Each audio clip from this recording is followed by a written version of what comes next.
Hello and welcome to Energetic Supernature. I'm Auntie Rainbow, because my name is not important, but the message I would like to give you, I think, is. So a little bit about me to start off with. I'm sensitive to energies. I can see them, I can hear them, probably can smell them, not quite, but I can touch them, and I can distinguish between many different energies of different sorts. To elaborate on that, I'm sensitive to the build-up for earthquakes, volcanoes, solar flares, the energy coming off people's moods. I guess you'd say I'm empathic as well. Just basically sensitive to energies. I can see the energy fields around people, the energy coming off the ground, the energy coming off trees, all sorts of stuff. I just see it naturally with my physical eyes, and anything of a higher or lower frequency I can kind of see overlaid internally in my head. I think people will understand what I'm talking about. It's almost like there's a drop-down screen in the back of your head that you can see the energy around something that you can't necessarily see with your physical eyes. So there you go. I'm sensitive to stuff in a big way.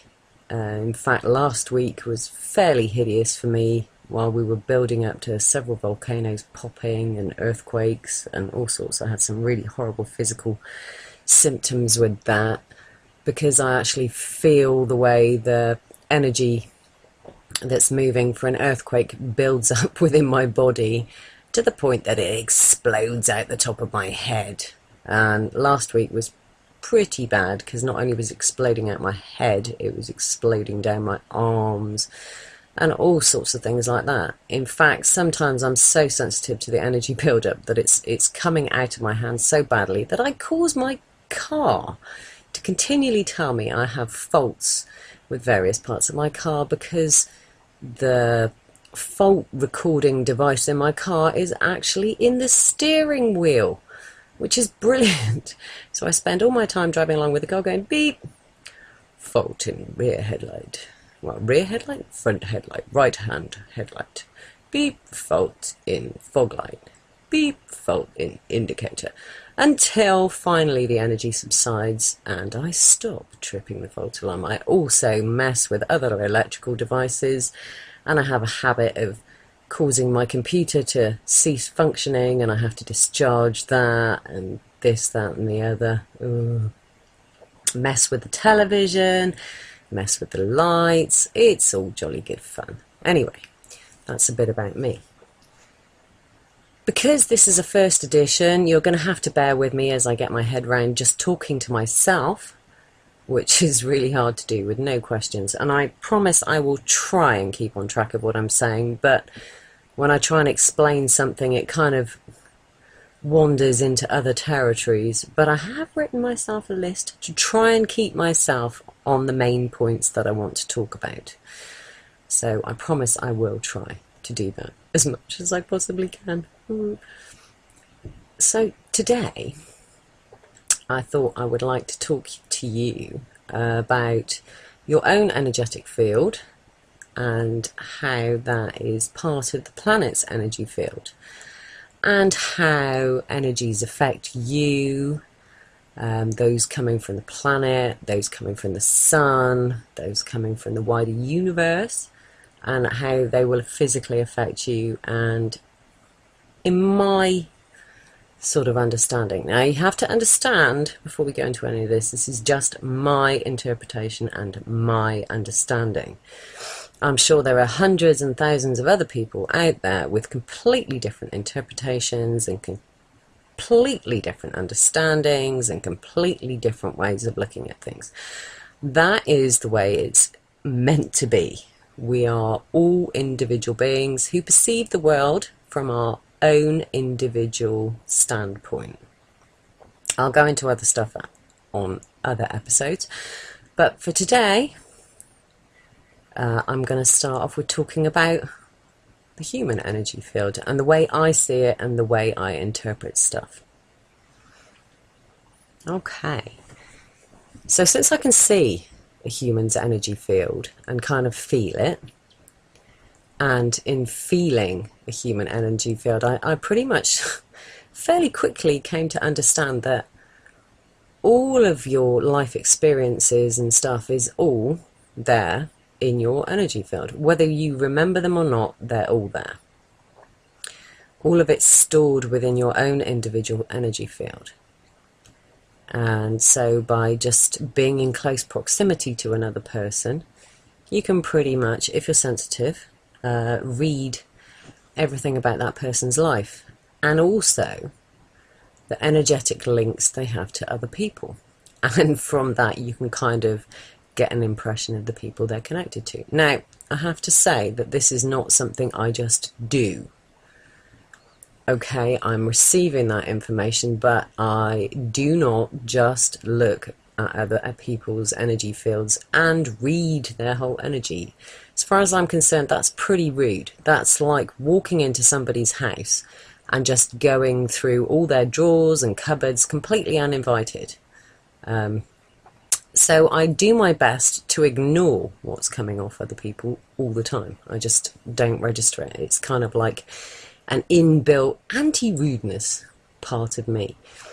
Unless somebody actually asks me to see what's going on with their energy or give them a reading of some kind, I do not do it. It's just rude. It's a bit of a different situation when you walk into a place, because, you know, unless it's somebody's personal living space, I'm aware of what's going on in it. Whether I like the energies, whether I don't like the energies, whether they kind of grate against me, whether it feels really nice, all those kind of things. Because as far as I'm concerned, every single person on the planet is receiving all this information exactly the same as I am, every single minute of every single day. It's just that I am slightly more in tune, I suppose that's the word you could say. I'm more open to it. I'm more able to understand and interpret what it is I'm feeling.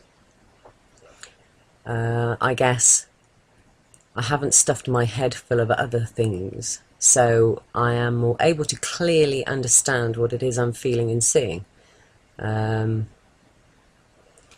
think most people switch it off as children, or are encouraged to switch it off as children, because pretty much every baby or every child I've ever seen under the age of 4 is getting all this information, and that's how they read their parents so well and know what buttons to press.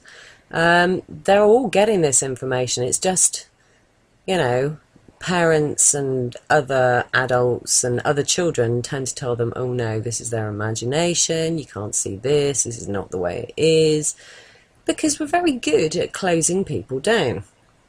We do not like things that we don't understand. They frighten us, and we do not like to think that somebody else knows something we don't. And we really do not like to think that somebody knows something about us that we don't want them to know. Especially things like secrets and stuff like that. And that's one thing I will say.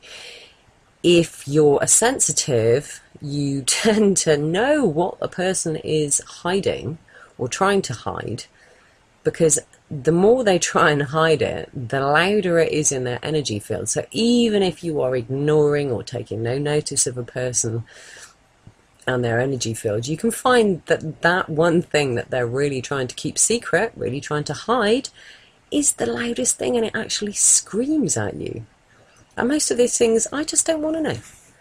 So if people were to be, you don't have to verbally say it out loud, but if you were to not sort of try and hide yourself, try and cover up that you have a guilty secret or an imperfection, you'd be a lot better off. Being open about who you are and what you are. You know, everybody's good, bad and ugly. And the only way you're going to find peace within yourself is to accept that about yourself. And accept that about the people around you. We've all done things that we're not so happy about or ashamed of.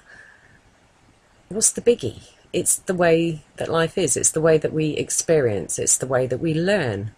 It's the way we go through life. It's normal. Hello, normal. So I guess if I'm looking at somebody else's energy field, I would say that it's comprised of several different layers.